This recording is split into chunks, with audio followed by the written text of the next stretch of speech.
Ladies and gentlemen, let's talk that boxing right here on the Double RT Boxing Show.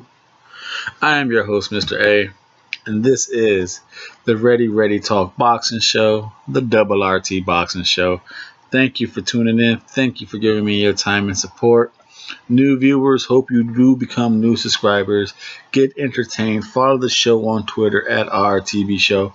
I post the videos. I do some little comments there. I am very behind on the videos. If you just watched the Kenshiru, I'm all meted up, working and tired, and fucking just missing. I gotta catch up. But I didn't want to miss these fights right here. This DAZN card right here. Even though it's two DAZN cards, but this wbss card, I like not just for the tournament. I like these fucking fighters, and especially Kenshiru. So I did him. I cover the Inoue and Payano fight, the WBSS. This is going to be an interesting fight, You got former WBA super champ Juan Payano taking on the current WBA world champ. So Payano has actually has been at a higher standard than the monster. Now, Carlos is going to come here at the age of 34, 20-1 with 9 KOs. So the dude has a high motor, comes in phenomenal shape. He's always ready to go. He's, like I said, 34 years old, 5'5", 64-inch reach. He's currently the WBO Intercontinental bantamweight champion. So this is a champion versus champion fight. They're both not super champions, but they're both underworld champions.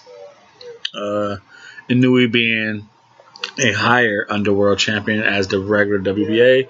Again, Payano is the WBO Intercontinental champion and former WBA super champion. So these are going to be two champions fighting the fuck out of each other right here. Juan Payano only knows one way, and that's fucking be high energetic and try and put a boot in your ass. He's not just a clumsy pressure fighter. He's really good. He switches styles up, angles on you, changes levels, jab to the body, jab to the head, throws hooks, throws body shots, he throws all types of angle shots. Where Inoue, he's more calm, before destruction, and then once he sees you, he'll deliver that fucking body stat. See, I don't know what's greater. Is it the Mexican left hook to the kidney, or is it the Japanese left hook to the fucking kidney? Because Japanese, like I said in many videos, I never seen a Japanese fighter without a devastating left hook to the body. I never seen it. So in breaking these two fighters down, I honestly think when it comes to foot speed and ring generalship, they both use the ring really well. They know how to escape in and out of the pocket, go on angles, but just foot speed and because I think they both get great power from their thighs and their punching. But foot speed, I'm going to give it to Juan Payano. I think he's a little faster, even though he's the older man. I think he's faster on his feet than Inoue.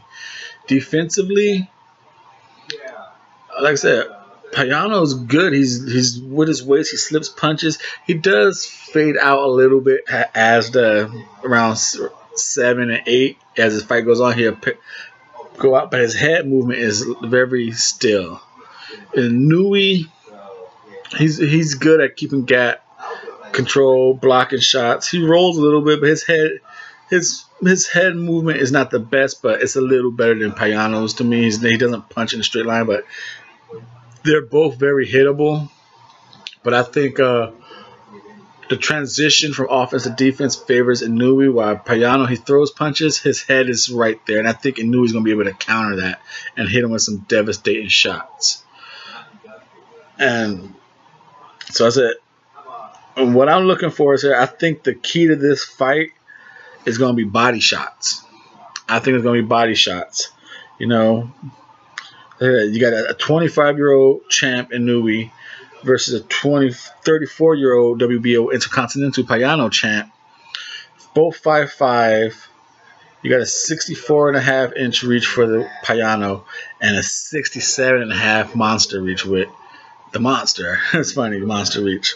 16-0 at 14 knockouts, 20-1 with 9 knockouts for Payano. Southpaw with the Dominican Republican guy, and Orthodox with the Japanese fighter. Now, you just heard me say Inoue has a 3-inch reach advantage. And I think that's going to play major dividends because Payano is going to want to rush him. And Inoue's, I believe, is going to be picking him off, catching him, coming in, and just turning angles and hitting him with uppercuts. Because Payano comes in with a nice peekaboo, changing levels. Will he be able to stop Payano? That will be something. Because I think he's going to win this fight because Payano is just there to be getting hit. He as good as he comes to bring it, he leaves himself very stationary with his head to take shots. And Inoue has a hard-ass delivery blow. But I'm gonna go on a real far out limb. I think he's gonna stop Juan Carlos Payano. I think because first I was like, dude, is this an upset fight? Because Juan Carlos does not fucking stop. He brings action. But what made me stop going with the upset is his head movement. Because I think he has body shots good enough to hurt Inoue. I think he hits hard enough to hurt Inoue.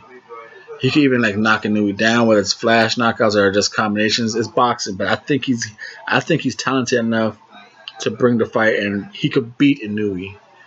But is he gonna beat him? No. I think Inoue's gonna stop him around 8th, 9th round as Payano starts to tire out and gets in that, the red zone, his energy depleted. I think that's when Inoue's gonna be hitting with some shit, some body, that Japanese left hook I'm talking about.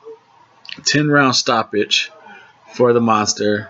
He's gonna remain the WBA regular champion. Move on to the next round. This is Mr.A, the Double RT Boxing Show. So, new viewers, hope you become new subscribers. Stay tuned in as I catch up on the show. You follow the show on Twitter, RRTB Show. I'm your host, Mr.A. To everyone who's watching, thank you for your time and support. My thumbs out to you. Bring it on back to the show. Give me a thumbs up. Subscribe if you have not. Thank you for your time and support.